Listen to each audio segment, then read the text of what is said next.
Starry Night ASMR. I'm so happy you're here, and I'm so excited to be filming this video.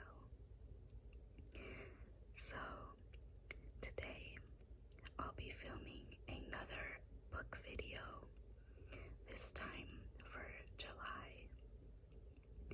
And I am filming this quite a bit in advance because I'll be out of town for almost half of July. So I'm planning to talk about books that I have finished and books that I'm planning to read once I come back. So let me start with the books that I have read. So the first book that I finished was actually at the end of June, and it is Ruthless Vows by Rebecca Ross. So this is actually the second book in the series is called Letters of Enchantment, but the first book is Divine Rivals, which I think I showed in my last book video, and I actually didn't realize that it was a series. I was quite horrified when I got to the end of the first book because I didn't realize that, first of all, I thought it was a standalone, and second of all, I thought that the second book hadn't come out yet. But when I discovered that the second book was already out, I ran to the library so that I could get it. And I was a little bit worried because I thought that I wouldn't like this book as much because I was looking on Reddit and people were saying how the first book was better. And I think that I thought that it was actually pretty good. I'm not that picky of a reader. I think some of the people were saying that there wasn't enough romance. I feel like for me it was enough. I feel like I enjoyed what we were given, and I liked seeing like what they were doing on their own with like other characters, and that when they did come together in like certain scenes, like I thought it was good. But yeah, I think I gave this 4.25 stars. I will say it felt like this book went through like entirely different worlds. Like so much happened. But yeah, I don't think I would reread it, but I think it was definitely good.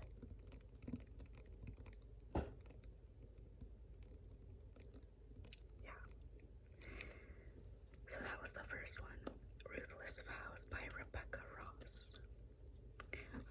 I think this cover is kind of ugly.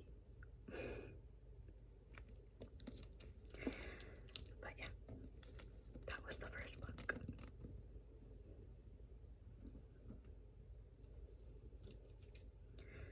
The second book I read, I got on a whim, I think, and I ended up reading it because oh wait, I've already talked about this. I went to the city to meet my friend, and I ended up reading this. This is Before the Coffee Gets Cold.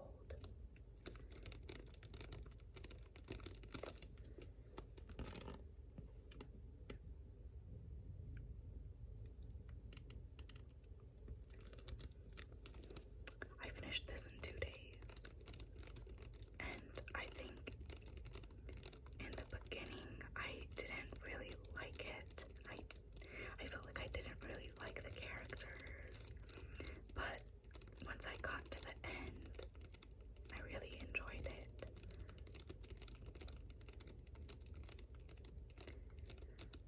I'll read the blurb. If you could go back, who would you want to meet? In a small back alley of Tokyo, there is a cafe that has been serving carefully brewed coffee for more than 100 years. Local legend says that this shop offers something else besides coffee, the chance to travel back in time. Over the course of one summer, 4 customers visit the cafe in the hopes of making that journey. But time travel isn't so simple, and there are rules that must be followed. Most important, the trip can last only as long as it takes for the coffee to get cold. Heartwarming, wistful, mysterious, and delightfully quirky, Toshikazu Kawaguchi's internationally best-selling novel explores the age-old question, what would you change if you could travel back in time? One thing I really enjoyed about this was how each of the 4 characters dealt with the information they got from going back in time.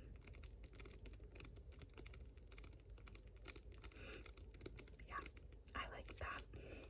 And I think I also rated this 4.25 stars. But yes, that's the second book that I finished.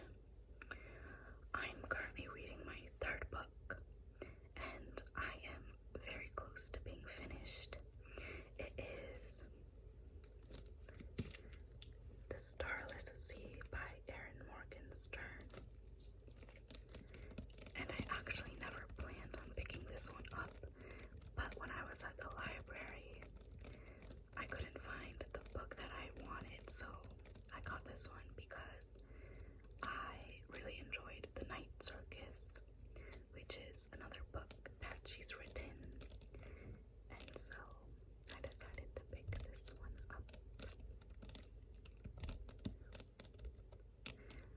I am, on my story graph, I'm 82% of the way done, and I'm planning on finishing it tomorrow.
next book I'll be reading, hopefully before I leave, is A Little Life.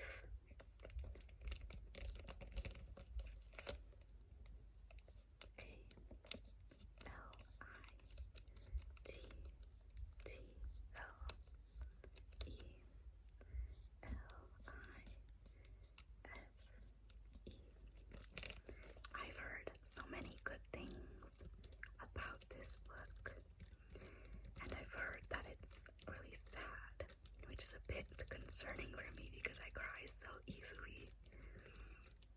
So yeah. I actually don't know too much about this book. Yeah, but I'll read it. When four classmates from a small Massachusetts college moved to New York to make their way, they're broke, adrift, and buoyed only by their friendship and ambition.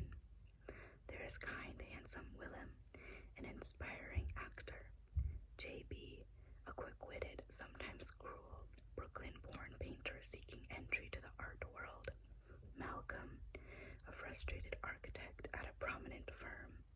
And withdrawn, brilliant, enigmatic Jude, who serves as their center of gravity. Over the decades, their relationships deepen and darken, tinged by addiction, success, and pride.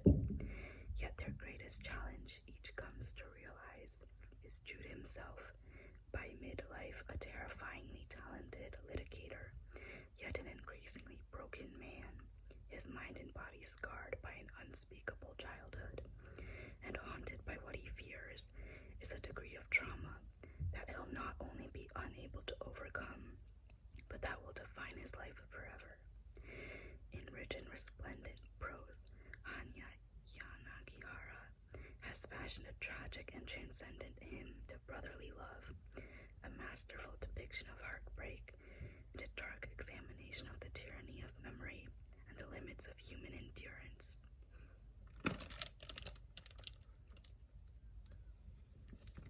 My goodness.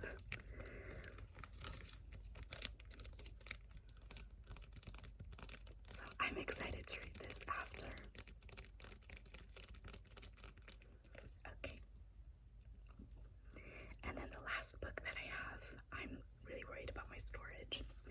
Let's be fast.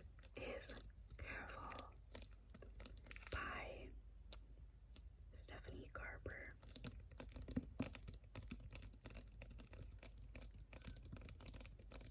So I'll probably be reading this when I come back. But yeah, I kind of just wanted to read more fantasy, so I picked this one up.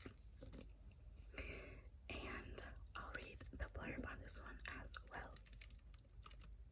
Scarlet Dragna has never left the tiny island where she and her sister, Tella, live with their powerful and cruel father. Now Scarlet's father has arranged a marriage for her, and Scarlet thinks her dreams of seeing Caraval, the faraway once-a-year performance where the audience participates in the show, are over. But this year, Scarlet's long-dreamt-of invitation finally arrives. With the help of a mysterious sailor, Tella whisks Scarlet away to the show. Only, as soon as they arrive, Tella is kidnapped by Caraval's mastermind organizer, Legend. It turns out that this season's Caraval revolves around Tella, and whoever finds her first is the winner. Scarlet has been told that everything that happens during Caraval is only an elaborate performance. Nevertheless, she becomes enmeshed in a game of love, heartbreak, and magic. And whether Caraval is real or not, Scarlet must find Tella before the 5 nights of the game are over, or a dangerous domino effect of consequences will be set off, and her beloved sister will disappear forever. I'm so sorry if you can hear my family. But yeah, this honestly sounds like another book that I read called Hotel Magnifique. So I wonder how similar that will be. But yeah, is the last book I plan on reading after I finish the Starless Sea and a little